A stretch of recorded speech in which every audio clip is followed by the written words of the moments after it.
Good day, everyone. Before we start our interview session, let us introduce ourselves. We are KBTM student. I am Ainzani Fariza. I am Nazira Mitari Karim. I am Kaini Samsa binti Abu Bakar. I am Nur Izzati binti Nasharuddin. Hi, I am Nur Izzati binti Patil. I am Oko Amal. Okay, thank you. Mr. Abdullah Faiz, can you introduce yourself to us? Okay, Assalamualaikum warahmatullahi wabarakatuh. So, terima kasih kepada semua yang dapat bersama pada sesi pada malam ni. Sebelum tu, mohon kebenaran dan izin untuk saya berkomunikasi dengan bahasa Melayu lah. Sebab kita majoriti adalah dari segi bahasa Melayu dan cuma ada seorang saja, iaitu Cik Oku Hama kan. So, saya lebih prefer berkomunikasi dalam bahasa Melayu supaya mudah difahami dan supayanya apa yang disampaikan orang kata tidak disalah artikan lah. Kadang-kadang bahasa saya, bahasa pasar ni, bahasa Inggeris ni tidak se-excellent student-student yang masih dalam pengajian masih belajar lu pandai lah bahasa Inggeris kan, ada belajar tak pandai lah. Okay, so suka untuk saya memperkenalkan diri saya. Okay, my name ataupun nama saya adalah Abdullah Faiz bin Zainuddin. Okay, saya berumur 36 tahun dan sekarang berkhidmat di agensi Badan Berkanun yang di bawah Kementerian Pembangunan Bawah Bandar, iaitu di Rista lah. So, tempoh perkhidmatan adalah selama 13 tahun, 13 tahun, bermula pada tahun 2009 sehinggalah ke 2020 sehingga kini. Dan grade semasa ataupun grade sekini adalah pegawai takbir grade N48 lah, ataupun dalam di jawatan, di peringkat jabatan dipanggil ketua penolong pengarah. So, apa lagi nak introduce? Ada lagi nak introduce? Cukup lah tu. Okay. Soalan yang pertama, boleh? Boleh. Okay, soalan pertama dari saya. Apakah bahagian yang paling suka untuk menjadi seorang pemimpin ataupun menjadi seorang ketua dalam sesebuah organisasi? Okay. So, persoalan tu nak saya jawab dalam bentuk ceramah ke ataupun nak jawab dalam bentuk pendek je? Simple je. Ringkas je. Okay, sebenarnya dari segi persoalan, apakah bahagian yang paling sukar untuk menjadi sebagai seorang pemimpin ataupun ketua? Okay, dalam menjadi seorang pemimpin ni, apa yang bagi saya paling sukar adalah dalam kita nak memenuhi segala kehendak kita punya staffing mengikut kepada kita punya keperluan organisasi dan kehendak ataupun arahan pengurusan. Sebab kita di peringkat organisasi ni kita akan bekerja dengan pelbagai perangai lah, atau pelbagai permintaan, kehendak dan sebagainya. Dan dalam situasi tersebutlah sebenarnya kita nak memenuhinya, itu adalah satu kesukaran lah. Jasmine, kalau katakan sebagai seorang ketua ni, kita boleh memenuhi kehendak tetapi bukanlah secara keseluruhan. Dan percaya cakap saya, dalam ramai-ramai tu nanti dalam satu organisasi, kita tak akan dapat untuk fulfillkan keseluruhan kehendak di peringkat organisasi kita, terutama di peringkat kaki tangan ataupun pegawai itu sendirilah. Bagi saya itu adalah satu kesukaran yang saya hadapi. Sebab kita berurusan dengan manusia, kita bukan berurusan dengan kita bukan berurusan dengan objek yang tidak hidup lah. Alright, itu jawapan saya lah. Untuk soalan yang kedua, macam mana anda mendapatkan keberanian dan motivasi untuk menjadi seorang pemimpin? Sebab macam yang kita tahu sekarang ni, banyak pemimpin ni dia seseorang yang pikul banyak tanggungjawab. Okay, So jawapan daripada persoalan yang itu, setiap daripada kita ni adalah sebenarnya adalah seorang pemimpin. Kita lahir di dunia ni pun memang kita dah lahir dan dah telah jadi sebagai seorang pemimpin. So kalau kita berjaya sampai ke tahap ini, makna ciri-ciri kepimpinan tu adalah. Namun apa yang membuatkan keberanian dan motivasi itu adalah, yang pertamanya adalah kita dalam melaksanakan satu perkara, tak kisahlah sebagai apa juga pun, dan terutamanya sebagai seorang pemimpin, yang pertamanya kita kena yakin lah. Kita kena yakin dengan diri kita sendiri, dan seterusnya macam mana nak mendapat keyakinan tu adalah melalui proses pembelajaran. Kalau kita tak ada proses pembelajaran, kita tak ada ilmu, secara automatik kita takkan yakin. Dan kalau kita tengok pun proses kitaran hidup kita pun, daripada kita start daripada lahir sampailah kita ke dewasa pun melalui proses pembelajaran. Yang mana daripada bawah kita start merangkak dan sebagainya sampailah kita ke tahap ni pun kita dalam proses pembelajaran. Dan apa yang lagi yang membuatkan kita memotivasikan diri kita adalah berdasarkan dari segi pengalaman. Pengalaman tu sebenarnya akan mengajar kita supaya kita lebih yakin, kita lebih berani dan kita lebih bermotivasi dalam kita memimpin ataupun dalam kita melaksanakan sesuatu perkara dan membuat sesuatu keputusan dalam suatu kepimpinan ataupun arahan yang kita sampaikan. Alright? Itu jawapan daripada saya. Okey, baik, soalan seterusnya. Seperti yang kita sedia maklum Cik Faiz, kebanyakan pekerja menghadapi masalah sewaktu PKP sebelum ni kan. Jadi bagaimana Cik Faiz sendiri bagi motivasi kepada pekerja tersebut untuk meningkatkan lagi prestasi mereka dalam waktu bekerja? Okey, berkaitan dengan persoalan PKP, situasi PKP yang melanda, kita maklum PKP ni ataupun pandemik COVID-19 ni bukan berlaku di negara kita saja. Ini adalah isu global lah, yang mana seluruh negara ataupun seluruh dunia menghadapi situasi yang sama, yang mana banyak kesan-kesan yang berlaku ke atas kita masyarakat ni sendirilah. Dan macam mana persoalan tu dalam kita mengatasi tu ataupun memberikan menyelesaikan satu terhadap kita punya organisasi adalah, yang pertama kita kena tahu situasi itu adalah berpunca daripada apa. Berpunca daripada apa, apa permasalahan utamanya dan kenapa perkara tersebut boleh berlaku. Dan paling mudah dia adalah kita sebagai seorang pemimpin ataupun kita dalam suatu organisasi, kita tak boleh mengandaikan semua orang adalah sama. Kita kena mengetahui dan menjiwai dulu apa situasi yang berlaku, apa masalah yang berlaku dalam suatu kita punya organisasi lah. Dan melalui yang situ baru kita boleh selesaikan dan baru kita boleh motivasi kita punya staf dan tangan tersebut supaya dia lebih bersemangat dan berkarakter dalam melaksanakan suatu tugasan itu sendirilah. Itu pandangan dari segi saya sendirilah. Yang lain-lain tu tergantung dan bergantunglah ke atas individu tu sendiri. Kami di peringkat organisasi ataupun di peringkat pemimpin ni, kami tidak boleh kata support secara 100%.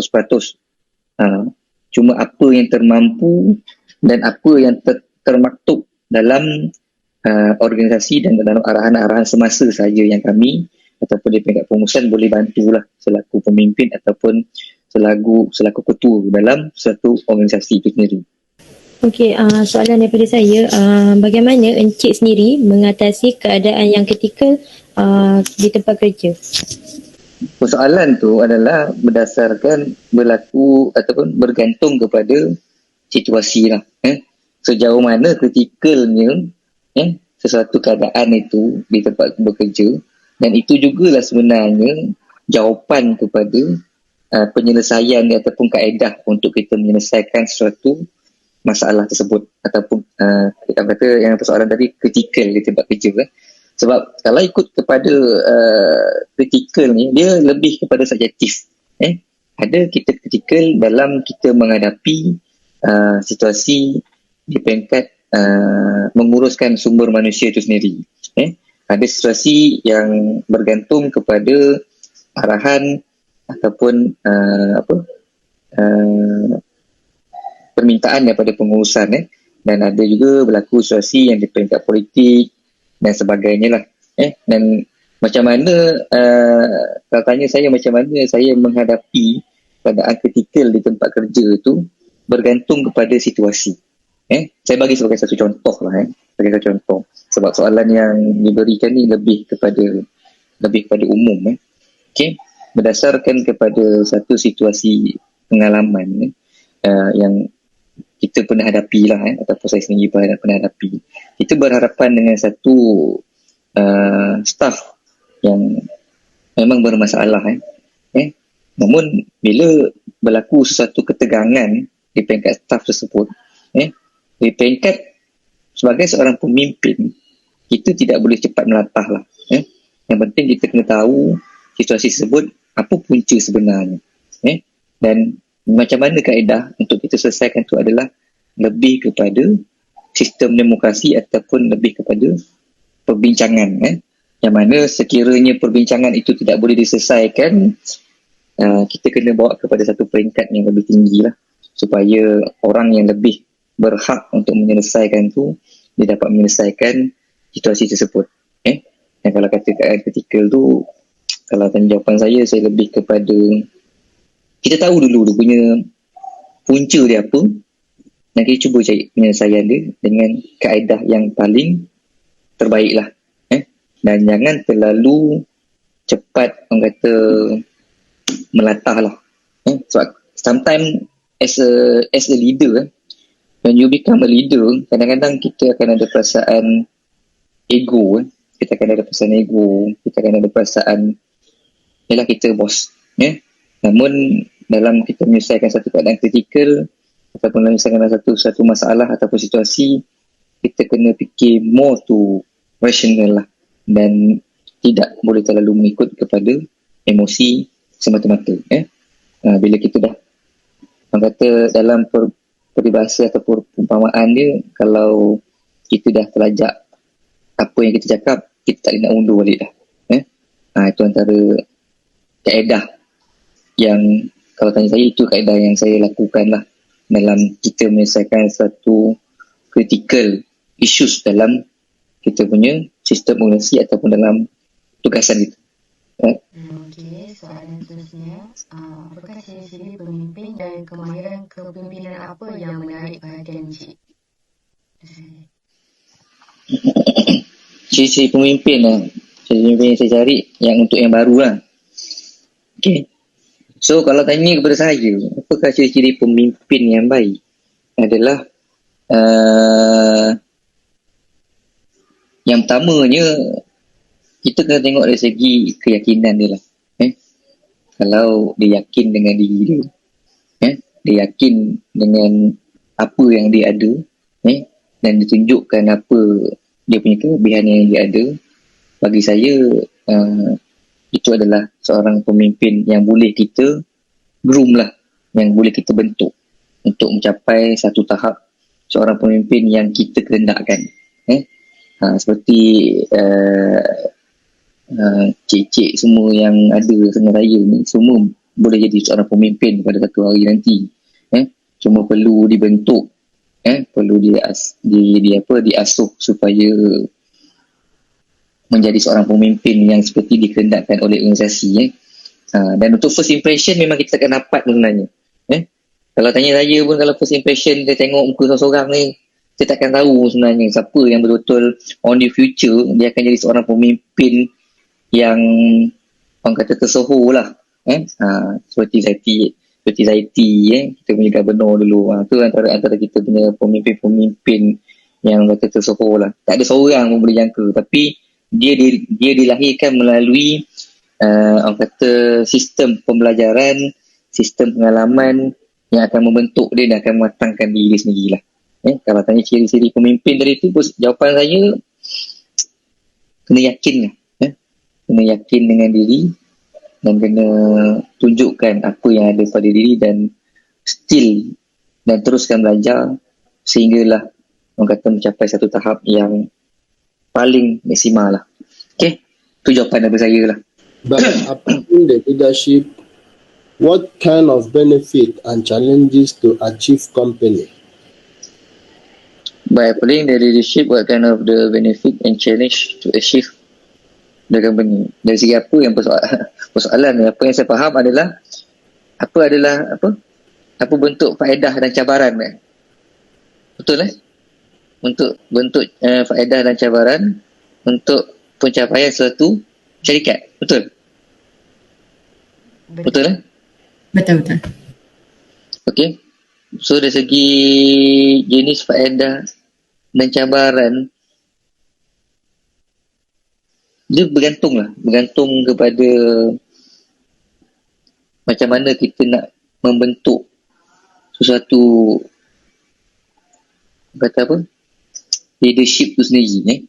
Kalau tanya saya benefit faedah dari segi tu, yang pertamanya untuk atas diri saya sendiri lah kot. Atas diri saya sendiri, macam mana kita melatih diri kita supaya lebih matured ataupun lebih matang dalam menjadi sebagai seorang pemimpin. Dan cabaran tu sebenarnya yang akan membuatkan kita lebih bijak ataupun pandai dalam menilai dan membuat satu keputusan dalam sesuatu organisasi kita ataupun satu keputusan atau dalam apa jua perkara yang kita dipertanggungjawabkan untuk menjadi sebagai seorang pemimpin lah. So dari segi dalam mencapai objektif ataupun matlamat company itu adalah berdasarkan apa yang diarahkan, dan apa yang diarahkan tu dengan apa yang kita ada, dengan apa kelebihan yang kita ada, dengan apa ilmu dan pengalaman yang kita ada, dan apa cabaran yang datang sekalipun, itu semua kita perlu bijak untuk mengatasinya supaya orang kata kehendak pengurusan tu kita dapat capai. Saya tak tahu, untuk soalan yang terakhir ni saya tak tahu sama ada saya menjawab atau tidak. Tapi saya harapkan dia menjawab lah. Dan saya pun tak tahu sama ada Cik Oku ni faham atau tidak. Saya andaikan dia faham lah. Nanti explain lah balik. Okay, itu saja kot. Saya punya penjelasan saya berkaitan dengan persoalan Cik Oku tadi lah. Okay, untuk soalan yang sebagai pemimpin, saya kalau macam kat tempat kerja tu, kadang kita ada yang kawan-kawan, ada yang orang yang kita baik dengan orang. So Encik sebagai pemimpin, macam mana Encik jalankan tanggungjawab tu tanpa ada bias, tanpa berat sebelah? Oh, ni kira soalan untuk berat sebelah ni kan. Okay, so betul apa yang dimaklumkan tu, apa yang diperkatakan tu betul lah. Bila kita dah bekerja ni, kita bekerja dalam satu organisasi, kita akan ada kawan, kita akan ada kenalan, dan dekat situ dekat macam mana kita nak menjadi seorang pemimpin yang tidak berat sebelah. Kalau apa yang saya praktikkan di peringkat tugasan saya ataupun di peringkat organisasi saya adalah simple. Kerja adalah kerja, kawan adalah kawan. Dan dalam kita bekerja, kita kena perjelaskan kepada kawan-kawan kita, ini adalah dalam bidang tugasan kita, dan tiada kompromi dalam pekerjaan kita, dan dia tak ada istilah kawan-kawan lah, tak ada istilah kawan kita boleh backup ataupun kita boleh tolong lebih berbanding orang lain. It's not fair lah. Bagi saya, it's not fair to orang lain lah, yang maybe bukan terlalu rapat dengan kita, tapi kita cuba be fair dengan semua orang lah. Macam saya kata tadi tu, dalam kita menjadi satu kepimpinan ni, kita nak memenuhikan semua kehendak orang tu tidak dapat. Kita takkan dapat memenuhikan semua benda tu. Tapi setakat mana yang kita mampu, kita cubalah. Dan sebenarnya istilah berat sebelah tu akan sentiasa berlaku dalam bila kita menjadi seorang pemimpin. Sebab apa saya kata macam tu? Sebab bila berlaku dalam satu situasi, berlaku dalam satu situasi, okay, saya maklumkan contoh lah. Contoh kenaikan pangkat. Dalam saya recommend untuk kenaikan pangkat, ada dua calon, Nurul Izzati dan Nazira. Contohnya. So saya pilih Nazira. Kan? So Nurul Izzati akan kata saya berat sebelah. Nazira of course lah. Dia akan berterima kasih lah kepada saya kan. Tetapi Nurul Izzati dia tidak tahu justifikasi ataupun sebab kenapa saya memilih Nazira tu. Dan tak semua benda kita perlu maklumkan kepada setiap orang dalam setiap keputusan kita. Satu tempat dia bergantung kepada apa kita punya penilaian kita. Namun sebaik mungkin daripada persoalan tu kita berlaku seadil-adilnya lah.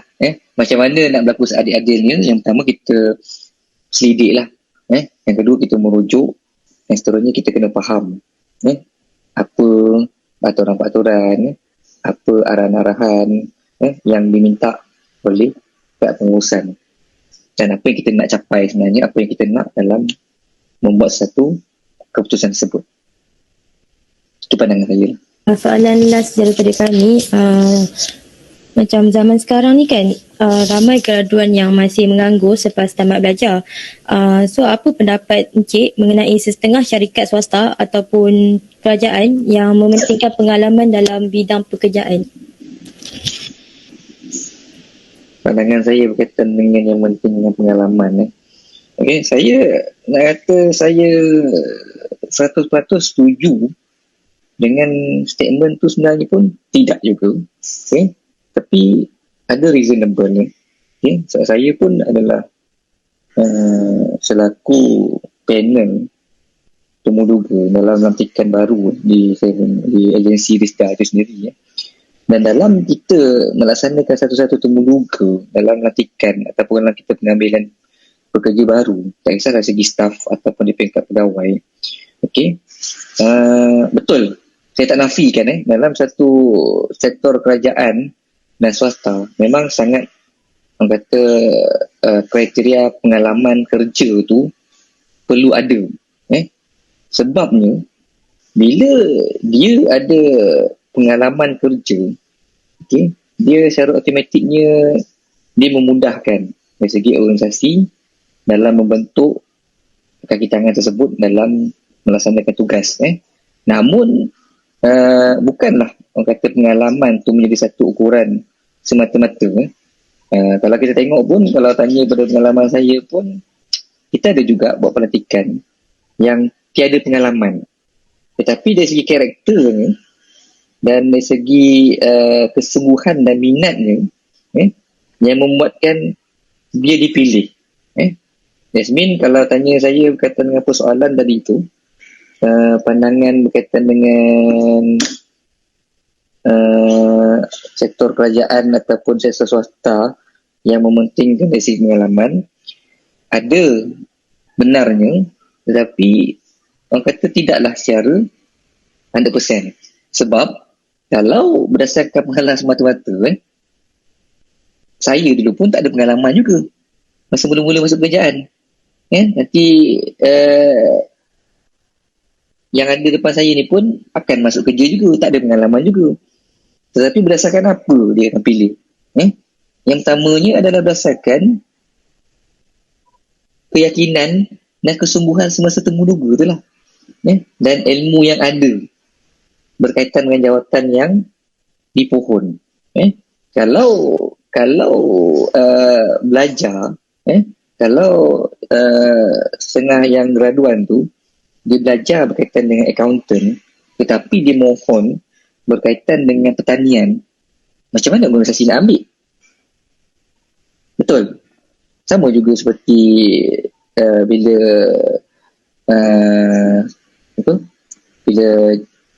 pelajar-pelajar semua ataupun student semua dah bekerja nanti, itu juga perkara yang akan diambil kira. Jasmine, yang pentingnya dalam statement tadi tu sebenarnya saya lebih menekankan jangan memilih sangatlah. Dalam kerjaan ni kita tak boleh terlampau pilih sangat. Maksud saya tu bila kita berada di bidang contoh berada di peringkat ijazah ataupun diploma, kita nak bekerja yang untuk ijazah dan diploma saja. So disebabkan oleh itulah ramainya berlaku pengangguran-pengangguran. Betul tak salah pun sebenarnya, bagi saya tak salah pun. Kita belajar, kita akan apply kerja base kepada kita punya kelaikan lah. Kan? Tapi dengan saingan yang ada sekarang ni, sebenarnya apa opportunity yang ada tu kita grab je lah. So kalau pandangan saya berkaitan dengan statement tadi tu, ada benarnya, tetapi bukanlah secara keseluruhannya lah.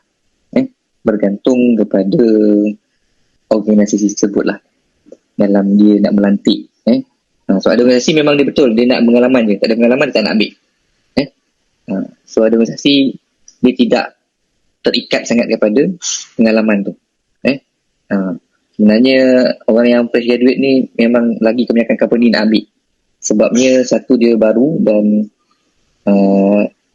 dia boleh dibentuk dengan lebih mudah lah. Sekiranya dia dipilih dengan calon dipilih tu adalah calon yang tepat lah. Okay, itu saja kot saya punya pandangan saya. Okay, if there are no more questions, we will end our interview session here. Thank you, Mr. Abdul Faiz, for joining us today. Alright, terima kasih dan mohon maaf kepada saya sekiranya ada apa-apa yang tidak memenuhi kehendak di peringkat semua yang ada pada sesi malam ni lah. So terima kasih juga atas kesudian memilih saya lah